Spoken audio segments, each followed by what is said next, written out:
Well, the reason they lost this series, there's two very clear and obvious reasons. One is the one Brandon was harping on all year long, and he was right about.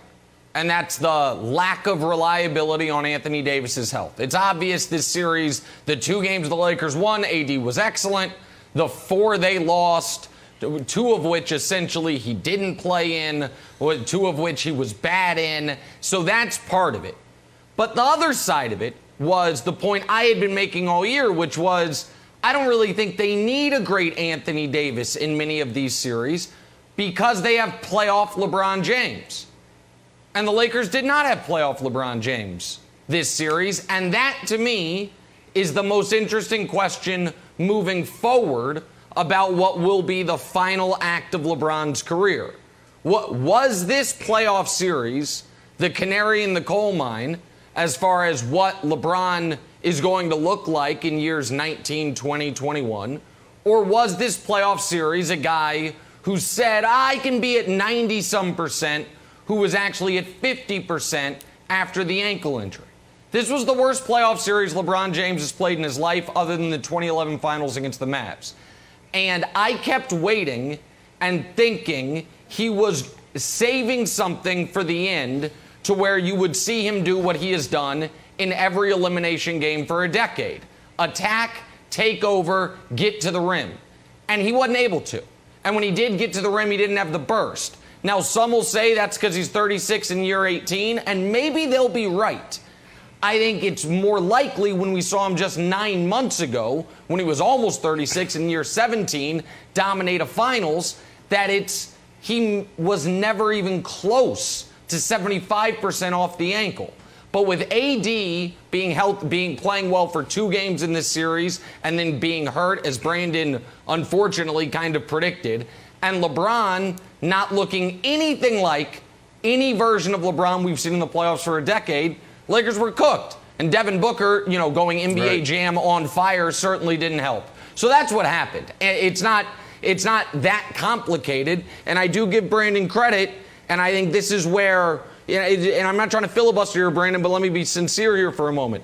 The whole idea of like this show and a lot of these shows are, you have a guy like me who studies everything and watches everything and learns it that way, and a guy like you who watches and studies, but a lot of your experience comes from having done it.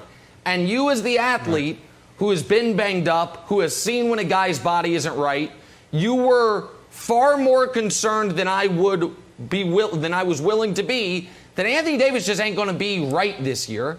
And that was crystal clear this postseason, particularly last night. Yeah, 100%. I mean, when you deal with injuries like that and you got a fragile guy, I hate to say it this way, but a mindset that can be fragile and the body can be fragile. You put both of those together with the year he's having, it's a recipe for disaster. But here's the deal, Nick. I want to go back to your LeBron James point. LeBron James can have the same exact year, all right, with Anthony Davis playing at extremely high level. The Anthony Davis play that we saw in the bubble last year, and they win the championship. That's probably the most frustrating thing for LeBron right now is he knows he's to the end. This is his last act. And you see Anthony Davis hit the big shot in the bubble. You see Anthony Davis down the stretch put up 30 points, 10 rebounds, a couple assists, get a couple of steals, couple blocks. And then this year, you're just waiting on that. Because what we said last year, what we said before this year is it's time for them to ascend and go to another for LeBron James to evolve. LeBron James should be Magic Johnson at this point. He should be able to win another championship or 2 Wilds, being that facilitator, being that leader. But it had to be all on his shoulder. So the answer is, the biggest reason why they lost this series is because of AD, right? What Nick just said and what I've been saying all year, inconsistent. His play when he was healthy, and then being unhealthy and being unpredictable there. And then the second thing is this. The Suns were the better team. Given all this stuff the Lakers was going through coming into this series, they were the better team. Hats off to CP3. Flowers to CP3, Wilds. He took this organization and transformed them in the 70 days, 80 days. Think about that. That is magical. Okay, so first, before I talk to you, Brandon, and you, Jenna, or you, Nick, I'd like to talk to the audience. stay tuned, because what you have right now is the beginning of a LeBron Marathon. And we saw Nick come out in mile 1, just a little 9-minute pace. Just check it out. Oh, I'm here. Don't worry, everybody. You know what? Hats off to Brandon. Good job. Hey, you know what? No big deal. Hey, no, we should appreciate it. It's all good. Stay tuned. It is going to turn out into a full-on sprint, everybody, with water, Gatorade, you're throwing it on yourself. Full-on sprint. So stay tuned. It's a feel-out game. Because, Nick, I think you should touch on the feel-out, just like this. Yeah. It's a little like Mahomes back there. Okay. Yeah, that's why I have my dad. I think you did touch on the biggest question, right? Because we know the what, the Lakers lost. So now we get to the so what. What does this actually mean? And the question is this a blip or is this a trend? Is LeBron going to be back looking like the king, being awesome, dunking and distributing and hitting threes now? Or is this not the beginning of the end? Are we sort of in chapter 2 of the end?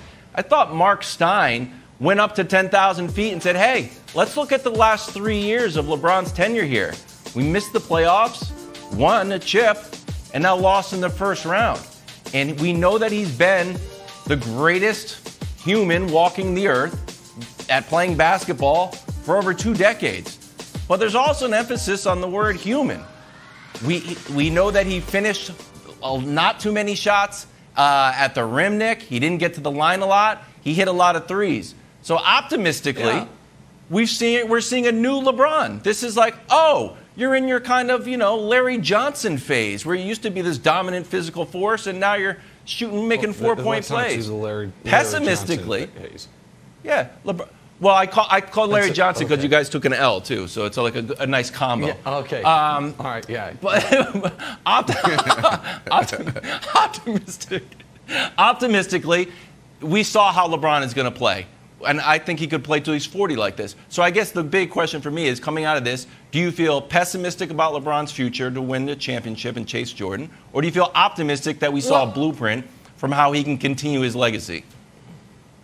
Well, he obviously got closer to Jordan last night because now he only needs 2 more first-round exits. He'd need to be swept in those to match Jordan's first-round ledger. But that's neither here nor there. Listen, I would be pessimistic if I hadn't seen not only the bubble, but what he was first or second in the MVP race until Solomon Hill hurdled himself into his ankle like a rodeo clown. So I do think now, to Stein's point, for 15 years, LeBron never got hurt. And then in year 16, he got hurt. In year 18, he got hurt. So the question to me isn't as much how good is he still, it is how will he be able to repel injuries that obviously come more often later in their career. And lastly, Brandon mentioned CP3. Obviously, he was my MVP. But also, we can't go the first 10 minutes of the show and not say Devin Booker was the best guy in this series. Devin Booker was spectacular. Yeah. Devin Booker was in a playoff series where LeBron James on the other side and Devin Booker outplayed him. And last night and in Game 5, he ended those games by his first quarter performances alone. And he deserves massive credit. When you see Luka outplaying Kawhi, Ja in their game outplayed Steph, and Dragonfly Jones mentioned this, and now Devin outplayed LeBron, it's like, out west, the young guys are saying, we might have now, fellas. This might be our time. And so Devin Booker deserves a ton of credit for that. Thanks for watching. Subscribe here to get the latest from the show. Also, be sure to check out more of the best clips from First Things First, or go watch a few segments from our other shows on FS1.